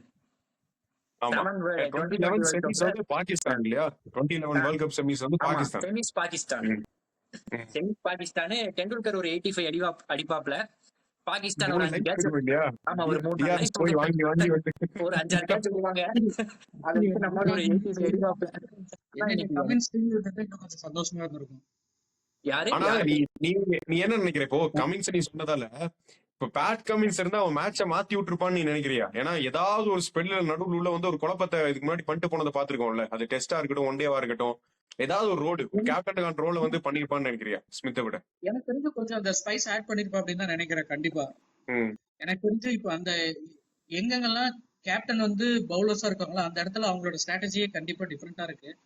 அவங்க கேம் அப்ரோச் பண்ற ஸ்டைலுமே வந்து கண்டிப்பா டிஃபரெண்டா தான் இருக்கு. இப்போ யூசுவல் ஒரு பேட்ஸ்மேனோட கேப்டன் ஸ்டைலோ, பட் ஒரு பவுலர் கேப்டனா இருக்கும்போது அவங்க அப்ரோச் பண்றது டிஃபரெண்டா தான் இருக்கு. கண்டிப்பா கமின்ஸ் இருந்தா இன்னும் கொஞ்சம் ஸ்பைஸ் இருந்திருக்குன்னு நினைக்கிறேன். நமக்கு கொஞ்சம் சேலஞ்சிங்கா தான் இருந்திருக்கும். கண்டிப்பா ஏதாவது ஒரு விதத்துல ஸ்ட்ராட்டஜி பண்ணி கண்டிப்பா நம்மளுக்கு கொஞ்சம் ப்ரெஷர் கொடுத்துருப்பாங்க. ரைட். ஸ்டார்க்க கூட நம்ம ஆஃப் லைட் அடிக்க ஆரம்பிச்சிட்டாங்க எல்லாரும் இல்லையா? பட் கமின்ஸ் அப்படி பெருசா யாரும் சார்ஜ் பண்ணி அந்த ஒரு சீன் வந்து இது வரைக்கும் நம்ம பெருசா பார்க்கல. மேபி அவன் ஏதாவது ஒரு கேமை வந்து திருப்பி விடுறதுக்கான ஸ்கோப் எப்பவுமே வச்சுட்டு தான் அந்த கேம் எடுத்துட்டு போறதை நம்ம பார்த்திருக்கோம். ரைட், ஒரு விதத்தில் இல்லாம இருந்தும் நல்லதுதான். இப்ப சாம்பியன்ஸ் டிராஃபி ஆல்மோஸ்ட் நம்ம ஞாயிற்றுக்கிழமை மணிக்கு வாங்கிடலான்ற மாதிரி தான் இப்போ வரைக்கும் இருக்கு. இந்த மேட்ச்ல நீ கடைசியில பாத்தீங்கன்னா ஹர்திக் பாண்டியாக்கு கொஞ்சம் கிராம்ப் ஆன மாதிரி இருந்தது. ஆமா அந்த ஒரு ரன் ஓடும் போது ஏதோ கால் பிடிச்ச மாதிரி. அதனால ஏதாவது மாற்றம் இருக்கும்னு நீ நினைக்கிறியா? ஒருவேளை ஹர்ஷித் ராணா உள்ள கொண்டு வந்து இன்ஜுரி அந்த மாதிரி ஏதாவது இருக்கும்னு நினைக்கிறியா? இல்ல குல்தீப்பை வந்து உட்கார வைப்பாங்கன்னு தோணுதா?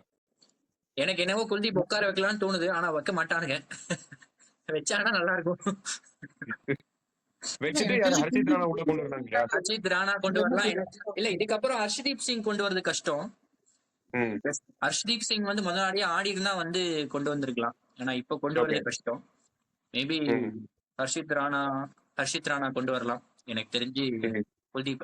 அனீஷ், நீ ஏதோ சொல்ல வந்தீங்க. எனக்கு தெரிஞ்சு குல்தீப் உட்கார வைக்க மாட்டாங்கன்னு தான் தோணுது. ஏன்னா குல்தீப் விக்கெட் எடுக்கலனாலும் பட் நடுவுல வந்து கொஞ்சம் டைட் ஓவர்ஸ் போட்டு ப்ரெஷர் பில்ட் பண்ணி தான் கொடுத்தா. அப்படி எனக்கு தெரிஞ்சு ஹர்ஷித் ராணாவா குல்தீப்பான்னு கேட்டா கண்டிப்பா எனக்கு தெரிஞ்சு இதே 4 ஸ்பின்னரோட தான் அவங்க போவாங்க. சேஞ்ச் பண்றதுக்கு வாய்ப்பு இல்லை. நியூசிலாண்டா வந்தாலும் சரி, நியூசிலாண்டு ஆல்ரெடி 4 ஸ்பின்னர்ஸோட தான் போனாங்க. சவுத் ஆப்பிரிக்காவோட போனா அங்க ஹென்ரி கிளாஸன் தவிர எனக்கு தெரிஞ்சு வேற யாரும் ஸ்பின்னர்ஸ் அந்த அளவுக்கு லாபகமா கையாளுவாங்கன்னு தோணல. அதனால எப்படி இருந்தாலும் சவுத் ஆப்பிரிக்கானா கன்ஃபார்மா 4 ஸ்பின்னர் தான். இன்னொன்னு இருந்து 5 கூட எடுத்து போனாலும் எடுத்துட்டு போயிருவாங்க அவங்க. கிளாசன் வந்தாருன்னா லாகவமா தூக்கி அடிப்பாரு குல்தீப்ப. அதான் இவன் வந்து இந்த ஒரு டைம்ல இந்த குல்தீப்பும் செகலும் ஒரு ஸ்ட்ராட்டஜி வச்சு ஸ்லோவா தூக்கி போட்டுருந்தாங்க தெரியுமா? அந்த பொட்டுதான் வந்து உனக்கு அந்த சவுத் ஆப்பிரிக்கா தான் ஒரு தாட்டி போட்டு அடிச்சானுங்க. சவுத் ஆப்பிரிக்காவும் வெஸ்ட் இண்டீஸும் ஒரு மேட்ச்ல போட்டு கிழிச்சு விட்டானுங்க. அதுக்கப்புறம் தான் அந்த ஸ்ட்ராட்டஜியை கொஞ்சம் மாத்துனாங்கன்னு நினைக்கிறேன். ரொம்ப ஃபிளைட் பண்ணி ஸ்லோவா நீ ஒரு 60 கிலோமீட்டர் 70 கிலோமீட்டர் ஸ்பீட்ல எல்லாம் தூக்கி போட்டு அடிக்க முடியாதுன்னு பண்ணிட்டு இருந்தாங்க. அதுக்கப்புறம் கொளுத்தி விட்டாங்க ஒரு மேட்ச். அதுக்கப்புறம் மாத்தினாங்க. இப்ப அந்த அளவுக்கு ஸ்லோ இல்ல, பட் இருந்தாலும் கம்பேரிட்டிவ்லி ஃபிளைட் ஜாஸ்தி இருக்கு குல்தீப் கிட்ட தான் மத்தவங்களோட. அது நீ சொன்ன மாதிரி அந்த ஒரு ரெண்டு விரிஸ்ட் ஸ்பின்னரை திணிச்சு கொண்டு போயிட்டு இருந்தாங்க. அந்த 2019 வேர்ல்ட் கப்ல அடி வாங்கினாங்க. இங்கிலாந்து போய் எதுவும் ஒர்க் ஆகல. அந்த இங்கிலாந்து பிச்சர்ஸ்க்கு ஒர்க் ஆகல. அதுக்கப்புறமே மாத்த ஆரம்பிச்சிட்டாங்க. ஏதர் ஒருத்தர் விளையாட ஆரம்பிச்சாங்க. குல்தீப்பா செகலா அப்படிங்கிற மாதிரி போக ஆரம்பிச்சது. தெரியல, எனக்கு தெரிஞ்சு குல்தீப் ஓகே தான். பட் தெரியல, நான் பாகிஸ்தான் மேட்சுமே பார்த்தா அந்த சல்மான் அலியாக அடிக்க போய் அவுட் ஆனாப்ல குல்தீப் பால்ல. அதுக்கப்புறம் விழுந்த 2 விக்கெட்ஸுமே வந்து பவுலர்ஸ் தான். அதுக்கு முன்னாடி பங்களாதேஷ் கூட எப்படி போட்டாருன்னு நான் சரியா கவனிக்கல. பங்களாதேஷோட உனக்கு ஹர்ஷித் ராணாவும் ஷமியும் தான். அவங்க 2 பேரும் தான் விக்கெட் மெயினா எடுத்தது. குல்தீப் வந்து விக்கெட் வைஸா அனீஷ் சொன்ன மாதிரி பெருசா இல்ல. பட் என்னன்னா ஒரு காம்பினேஷனா ஒரு பார்ட்னர்ஷிப் மாதிரி பவுலிங்ல போடும்போது ஒரு எண்டு டைப் பண்ணும்போது இன்னொரு எண்டுக்கு வந்து விக்கெட் விழுகுது. அந்த மாதிரி ஒரு காம்ப்ளிமெண்ட் பண்ணிக்கிற மாதிரியான ஒரு பெர்ஃபார்மன்ஸா தான் இருக்கு குல்தீப்போடது. ஓகே, பார்க்கலாம் எப்படின்னு. என்னைய கேட்டா ஹர்ஷ்தீப் ஆடி இருந்திருக்கலாம். ஹர்ஷ்தீப்பை மிஸ் பண்ணிட்டாங்களோ அப்படின்னு தோணுது. பார்க்கலாம். நியூசிலாந்து வந்தாங்கன்னா நியூசிலாந்தோட தெரியும் என்ன பண்றாங்க. குல்தீப்பை போட்டு வாய்ப்பு இல்லையா? அதிர்ச்சி தரக்கூடிய வகையில் இன்னொரு ஸ்பின்னர் நாங்க உள்ள எடுக்கிறோம் அப்படின்ற வாய்ப்பு இருக்கு.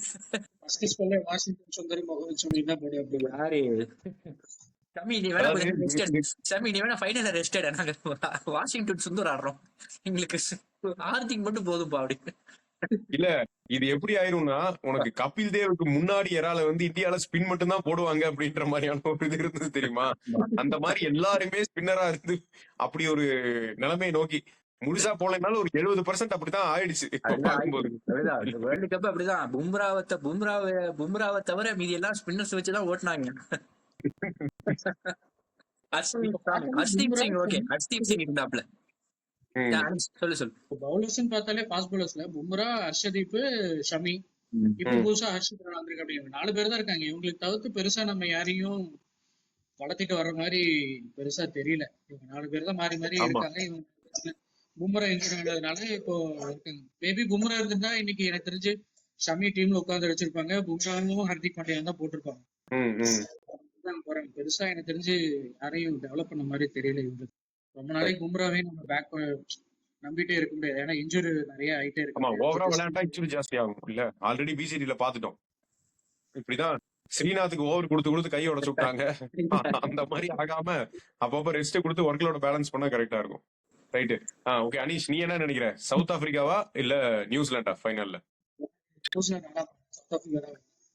சவுத் ஆப்பிரிக்கா தான் வேணும். சவுத் ஈஸியா ஆப்பிரிக்கா அடிச்சு போயிடலாங்க. இருக்கிற சுச்சுவேஷன் வச்சு பார்த்தா எனக்கு தெரிஞ்சு நியூசிலாந்து வின் பண்ணிடுவாங்கன்னு தோணுது. ஆ, பட் என்னோட ஆசைன்னு பார்த்தா நியூசிலாந்து வேணாம், சவுத் ஆப்பிரிக்கா வந்தா போதும்னு இருக்கு. ஓகே. ராஜு உனக்கு? மறுபடியும் நியூசிலாந்து ஜெயிக்குமான்னு தோணல எனக்கு. நியூசிலாந்து தான், நியூசிலாந்து வந்தாலும் நம்ம ஜெயிச்சிருவோம்னு நினைக்கிறேன். ம், பார்ப்போம். ஆனா நியூசிலாந்து எதுவும் ஷாக் கொடுக்காம இருக்கணும். அதான் நம்ம சொன்ன மாதிரி அந்த ஹிஸ்டரி திரும்பி பார்த்தோம்னா எப்பயுமே நம்ம ஆஸ்திரேலியாவை அடிச்சுட்டு போனோம்னா அந்த ஃபைனல் எல்லாமே ஜெயிச்சிருக்கோம். அதனால ம், இப்போ ம். ஆஸ்திரேலியாவை அடிச்சுட்டு போனதுனால அப்படின்னா அந்த டீம் வந்து நல்லா ஆப்ரேட் ஆகுதுன்னு அர்த்தம்.